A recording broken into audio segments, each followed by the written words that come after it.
පොඩි වෙලාවකට හරි ගෙදර තනියම දාලා අපි ගියාම අපිට ඇවිල්ලා බනින මගේ බවුමැණිකේ දැන් දවස් කීපයකට කලින් අපිව දාලා තනියම එයා ගියා.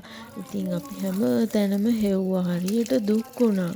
එයාට වයස 14ක් වෙනවා. ඉතින් අපි හොයද්දී සමහර අය කිව්වා මේ වයස වැඩි නිසා සමහර බව්වෝ අවසාන කාලේ ලං වුණාම ගෙදරින් යනවා. එයාලා ආපහු එන්නේ නැහැ කියලා. ඒත් මගේ බවුමැණිකේ නිරෝගීව හිටිය නිසා මට නම් එහෙම හිතුනේ නැහැ. ඉතින් මම හැම තැනම හෙව්වා. පෝට්ස් දැම්මා. හැම තැනම හෙව්වා. පයින් ඇවිද ඇවිද හෙව්වා. එයාට කතා කරා. ඉතින් දවස් 4ක්ම හෙව්වා හම්බුනේ නැහැ. ඉතින් එයා ඇවිල්ලාද බලන්න මම දවසට කී සැරයක් ගේට්ටුව ළඟට ගියාද කියන එක මට මතක් කරන්න බෑ. ඒ තරම් සැරයක් මම ගේට්ටුව ළඟට යනවා. යාවද බලන්න. ඒ වගේම දවසක් මම ගේට්ටුව ළඟට යනකොට එයා ඇවිල්ලා තිබුණා උදේ පාන්දරින්ම. ඉතින් මට දැනුණු සතුට ගැන ඔයාලට අමුතුවෙන් කියන්න ඕනේ නෑනේ. ඔන්න එයා අල්ලලා මම ඉතින් නෑ. ඉතින් මේ වයස ගියාම බහුව ගෙදර දාලා යනවා කියන කතාව තමයි ඔයාලත් අහලා තියෙනවද කියලා මම thumbnail එකේ ඇහුවේ. ඉතින් අහලා තියෙනවා නම් කමෙන්ට් එකක් දාන්න.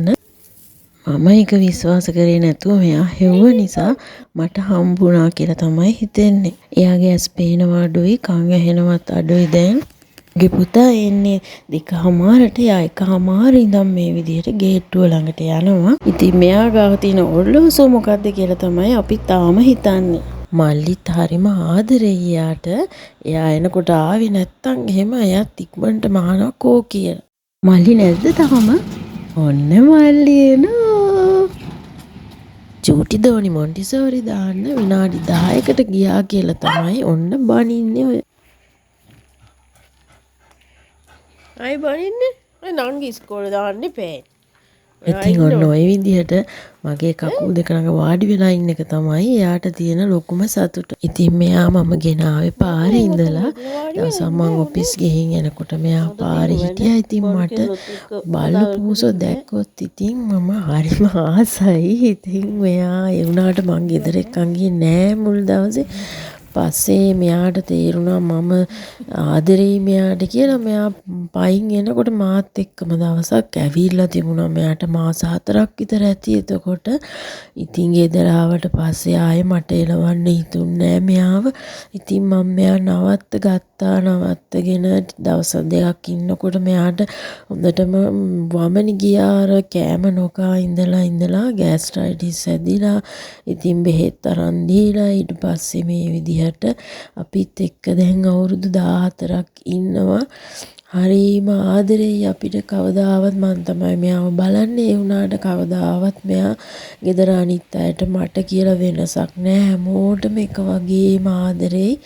ඉතින් ඒ ආදරේ වෙනසක් වෙන්නෙත් නෑ. මම ඔෆිස් ගිහින් එනකන් බලාගෙන ඉන්නවා. තාප්පෙන් ඉස්සර තිබුණ ගෙදර ඉඳන් එයාට තාප්පෙන් බලන්න පුළුවන්. ඉතින් මීටර් 200ක් විතර දුරට පේනවා. මම ඈත ඉඳන් මම එන වෙලාවට එයා බලනවා හැමදරින් සැරේ ඇවිල්ලා තාප්පෙන්. මම එනවා දැක්ක ගම හයියෙන්ම කෑ ගහනවා. ගමේ අය දන්නවා ඉතින් ඔන්න මම එනවා කියලා. උල කළු පාටට තමයි තිබුණේ. දැන් සුදු වෙලා අපි වයසට යනකොට කොණ්ඩේ ඉදනවා වගේ. එයාගේ රැවුල සුදු වෙලා, ඉබෙම සුදු වෙලා. ඔයාලත් මගේ ජිම්බුන්ජිට ආදරෙයි නේද? එහෙනම් ලයික් එකක් කමෙන්ට් එකක් දාන්න. ලිටල් බනි ටීවී එකත් සබ්ස්ක්‍රයිබ් කරන්න. ස්තුතියි සතුන්ට ආදරය කරන ඔයාලට.